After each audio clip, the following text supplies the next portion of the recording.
The hospital corridors echoed with chaos. Alarms screamed. Nurses sprinted, pushing a gurney through the double doors. On it lay a teenage girl, her face pale, her body trembling violently, her neck swollen with something that looked far worse than a simple infection. "Doctor, we're losing her," a nurse shouted, pressing a mask over the girl's mouth. The heart monitor spiked, then dipped. A terrifying sound pierced the room. Flatline. "Quick, scalpel." "We don't have time," the surgeon barked, sweat glistening on his forehead as he prepared for an emergency incision. The mother clutched the doorframe outside, screaming her daughter's name. Tears streamed down her face, her voice cracking. "Please, save my baby." Inside, doctors and nurses moved like soldiers in battle, hands trembling, voices breaking. A crash cart was wheeled in. Pads were pressed against the girl's chest. "Clear." "Be-zzz-zzz-zz-zz." Her body jolted. The monitor flickered, then went flat again. Again. "Don't let her go." Another shock. Another silence. Every second felt like an eternity. The room reeked of antiseptic, sweat, and fear. But the real terror came when the surgeon leaned closer to the girl's neck. The swollen bump that started as nothing more than a weird little pimple, according to her mother, was now bulging grotesquely. Skin stretched tight, pulsing as if something alive lurked beneath. The surgeon's hands shook as he whispered, "Dear God, what is this?" The nurses froze. The mother screamed. And then, just as the scalpel touched skin, something inside shifted. The entire operating room fell into stunned silence, because what the doctors found inside left everyone frozen in fear. The scalpel's blade glinted under the harsh surgical lights as the surgeon made the first incision. A fine line of blood welled up along the girl's swollen neck. The mother outside gasped, her hands pressed over her mouth. Inside, the doctors leaned closer, holding their breath. "Retractors," the surgeon demanded. A nurse handed the tools, her fingers trembling. Slowly, they pried the skin apart, revealing something no one in that room was prepared to see. Instead of pus or a normal cyst, the flesh revealed a strange, hardened mass. It wasn't smooth. It wasn't natural. It looked alien. "Doctor, that doesn't look like an abscess," whispered one of the younger interns, her face pale. The mass pulsed faintly, as though it had its own heartbeat. Veins wrapped around it like roots strangling a stone. The surgeon tried to stay calm, but his voice betrayed him. "Get me suction. Now!" As the machine whirred, a foul stench filled the room. The nurses recoiled, some covering their mouths, fighting back nausea. The odor was putrid, metallic, and thick, like something that had been rotting inside for years. The mother banged on the door. "What's happening? Tell me what's happening to my daughter." No one answered. All eyes were locked on the mass inside her neck. The suction pulled away fluids, but the object remained lodged deep, as if gripping the girl's body from within. The surgeon pressed harder, trying to dislodge it. Suddenly, twitch, the entire room went still. "Did that just move?" whispered a nurse, stepping back. The surgeon froze, sweat dripping down his temple. He looked closer, and for a split second, he could have sworn the thing inside the girl's neck shifted. The heart monitor beat faster. The girl's body trembled. And then the impossible happened. The lump pushed back against the surgical tools, straining as though it was alive. "Doctor, what is it?" someone screamed. The surgeon's hand trembled over the scalpel. His voice was barely a whisper. "I don't know. But whatever it wasn't done." The heart monitor screamed. "Beep, beep, beep, beep." "Doctor, her pulse is crashing," a nurse shouted. The young girl's body convulsed violently on the table. The mysterious mass in her neck seemed to swell, bulging outward as though feeding on her pain. "Push one epinephrine. Now!" A syringe was slammed into her arm. The surgeon's gloved hands worked furiously, tried to cut deeper, to free whatever horror was lodged inside. Blood spilled across the sheets, staining the sterile white with vivid crimson. Her heart rate's dropping. The flatline tone echoed like a death sentence. "CPR now." Another doctor climbed onto the stool and began chest compressions. Sweat poured down his forehead as he counted under his breath. 1, 2, 3 for, come on, girl, breathe. The mother outside screamed, banging on the glass window with all her strength. Save my baby. Please, don't let her die. Inside, panic spread like wildfire. Nurses scrambled, hands shaking as they passed instruments. One dropped a clamp, the metallic clang echoing like a gunshot. The surgeon shouted above the chaos. We have to get out before it kills her. He forced the scalpel deeper into the mass. Suddenly, the lights above flickered. The suction machine sputtered. A foul gurgling sound erupted from the wound, like something alive resisting its removal. The girl's chest stopped rising. She's not breathing. Charge the defibrillator. 200 joules. The paddles were pressed against her chest. A violent shock jolted her tiny body upward, then down again. The heart monitor remained flat. Again, 300 joules. Another shock. No response. Her lips began turning blue. The mother's cries outside turned into desperate wails. The surgeon's voice cracked. Don't you dare give up on me. Not yet. The team shocked her again. Beep. A faint blip on the monitor. Beep. Beep. She was back. Weak but alive. Relief washed over the room. But it was fleeting, because as the surgeon peered into the gaping wound, he realized something terrifying. The mass was still moving, and it was trying to push itself out. Just days earlier, everything was normal. Emily was only 12 years old, a bright, shy little girl with chestnut hair and the kind of smile that made strangers soften instantly. She loved drawing more than anything. Her bedroom walls were plastered with sketches of flowers, fairies, and dreamlike castles she imagined living in someday. Her mother, Sarah, often peeked in late at night and found her daughter asleep at her desk, a pencil still in hand. She would gently tuck her into bed, whispering, "One day, sweetheart, the world will see your art." They weren't rich. Sarah worked double shifts at a diner, sometimes coming home so exhausted she could barely stand. But she always put Emily first, packing her lunches with little notes that said, "I believe in you." Emily's father had walked out years ago, leaving Sarah to raise her daughter alone. That made their bond even stronger. Then came the pimple. It was barely noticeable at first, just a small bump on the side of Emily's neck. She had laughed about it in the mirror. "Looks like I'm growing a second head," she joked, making her mom chuckle. But Sarah worried. "Sweetheart, let's get that checked, okay?" Emily had begged her not to fuss. "Mom, it's nothing, just a zit. Everyone in school gets them." Days passed. The bump grew. At night, Sarah noticed her daughter wincing when she turned her head. Sometimes she caught Emily scratching at it nervously, hiding her discomfort with a forced smile. "Emily, it's bigger. We should see a doctor." But Emily shook her head, almost fearful. "Please, Mom, don't make me go. I'm fine." Sarah gave in, not wanting to scare her daughter further. But deep down, unease gnawed at her. She never imagined that tiny bump, the one they both laugh about, was already harboring something far more sinister. Something that would soon erupt into a battle between life and death. And now, back in the operating room, Sarah was about to find out what ignoring that warning sign would cost. The truth was, that innocent little bump had been there for weeks. At first, it looked like a simple pimple, something most kids brush off. But within days, it grew harder, redder, almost pulsing beneath Emily's skin. Sarah noticed it whenever her daughter tilted her head. The sight made her stomach twist. One evening, while brushing Emily's hair, Sarah saw her flinch. "Does it hurt?" she asked softly. Emily hesitated, then whispered, "A little." That night, Sarah sat alone at the kitchen table, staring at bills and crumpled papers. She wanted to take her daughter to the hospital, but money was tight.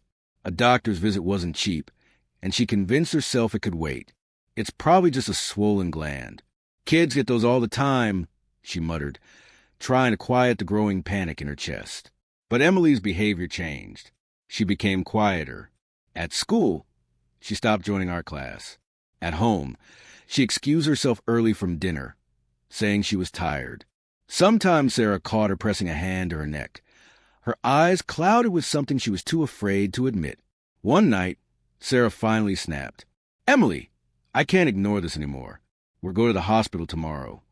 Tears welled in the little girl's eyes. "Mom, please? I don't want to go.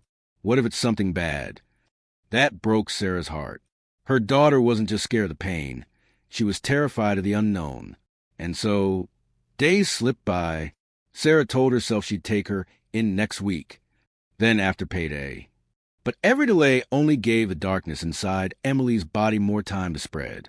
By the time Sarah finally rushed her into the ER, Emily's neck was swollen grotesquely, the bump almost throbbing under her skin.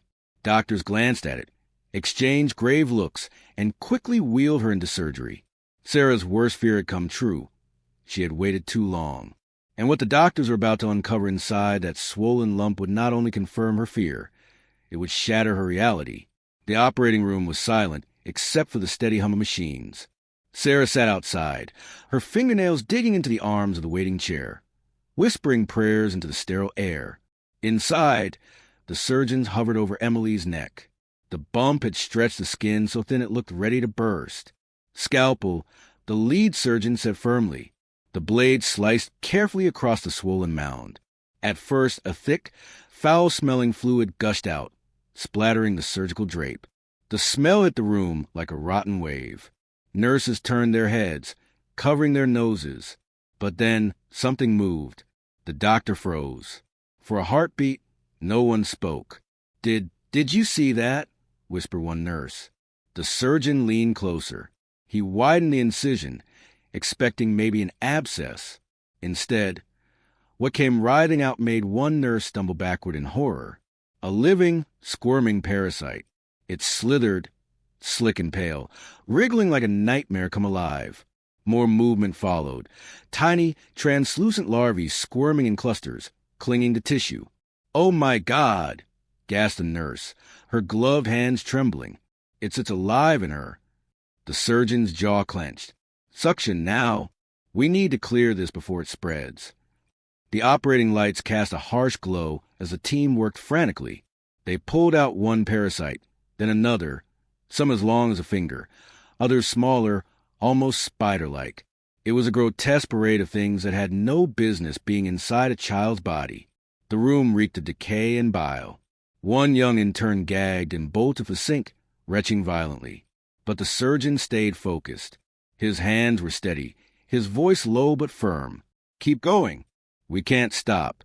If even one remains, she won't survive." Minutes felt like hours. Finally, after what seemed like an eternity, the last wriggling intruder was extracted and dropped into a stainless steel tray. The tray clattered under the weight of the unthinkable, a pile of parasites that had made a home inside Emily's neck. The sight left the entire team frozen. How did this even happen?" whispered one nurse, her voice shaking.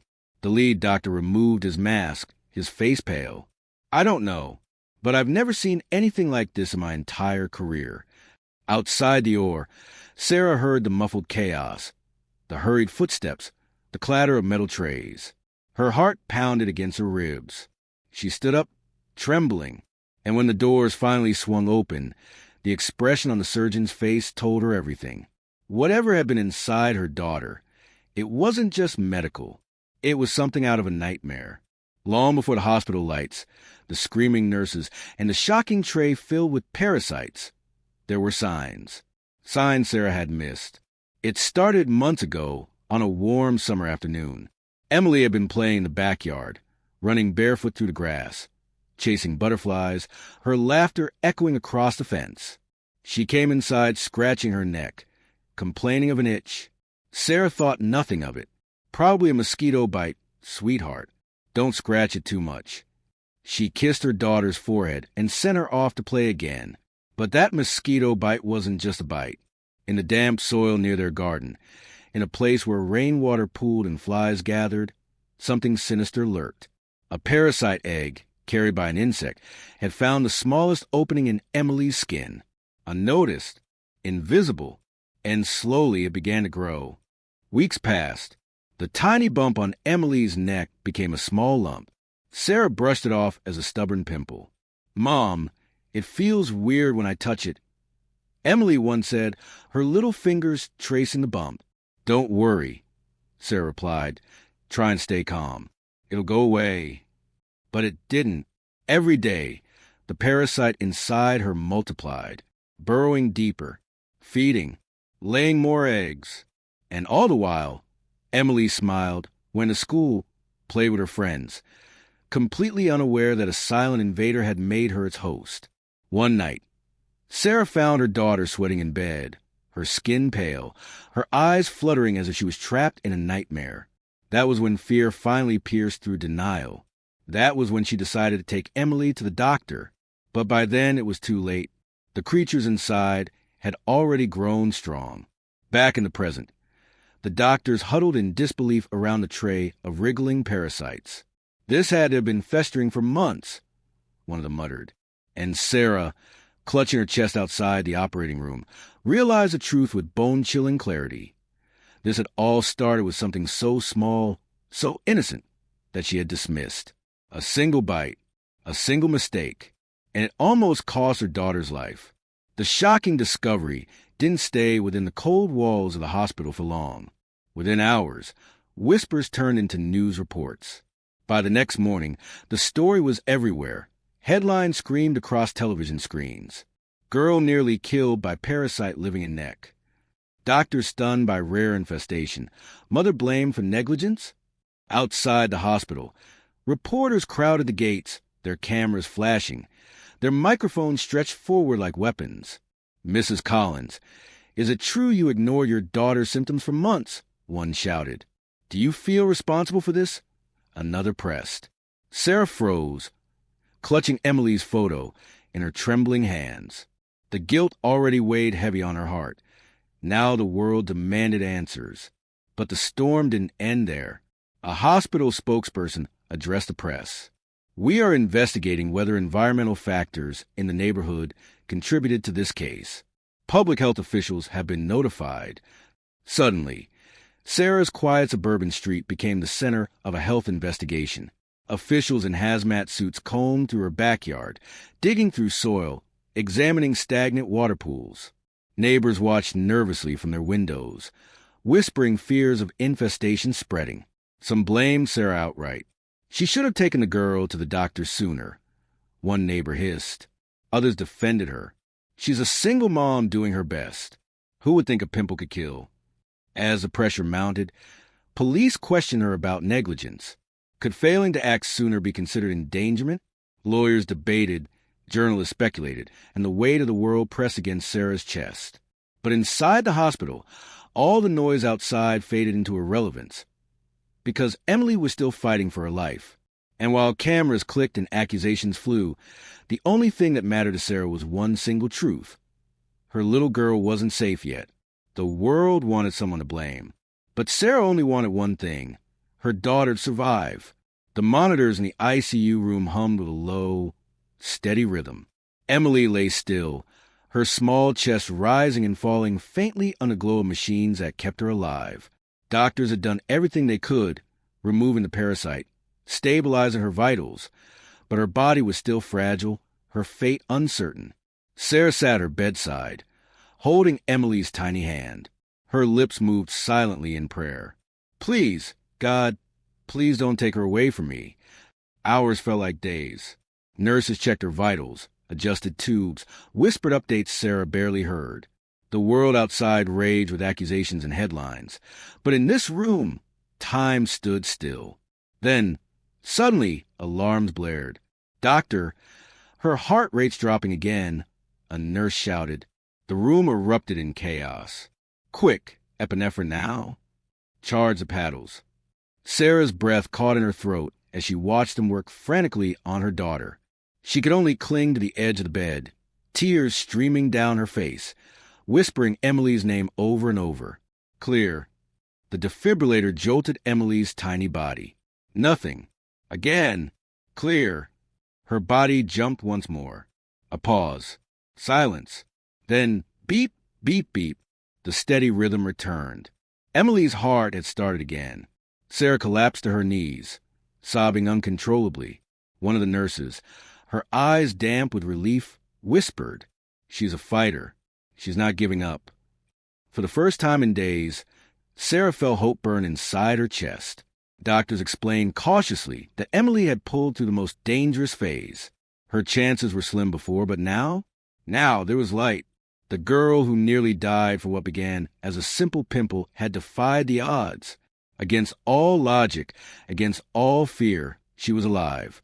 And in that room, with tears, exhaustion, and trembling joy, Sarah realized miracles were real. But Emily's story wasn't just a miracle of survival. It carried a message that the world would never forget. Weeks later, Emily's laughter once again filled the quiet corners of her home. Her neck bore only a faint scar, a reminder of the nightmare her family had endured. Sarah watched her daughter play with her dolls, tears glistening in her eyes, not from fear this time, but from gratitude. The doctors called Emily a miracle survivor. The nurses who once fought desperately to keep her alive visited her room just to see her smile. Even the media, which had once shouted accusations, now hailed her as the little girl who came back from death. But behind all the headlines and whispers, Sarah knew the truth. This wasn't just a story about strange parasites or medical drama.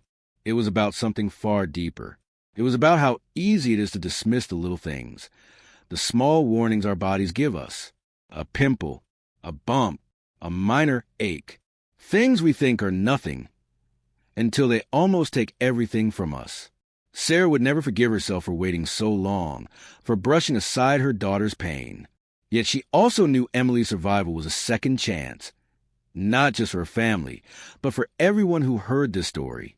As Emily crawled into her mother's lap, Sarah whispered softly into her ear, "You're stronger than I'll ever be, and I promise I'll never ignore you again." The lesson was simple but unforgettable. Never ignore the small signs. Health is fragile. Life is precious. And sometimes what we think is ordinary hides something extraordinary. Emily's story was no longer just about survival. It became a reminder to mothers, fathers, and families everywhere. Love is listening, and paying attention could one day save a life.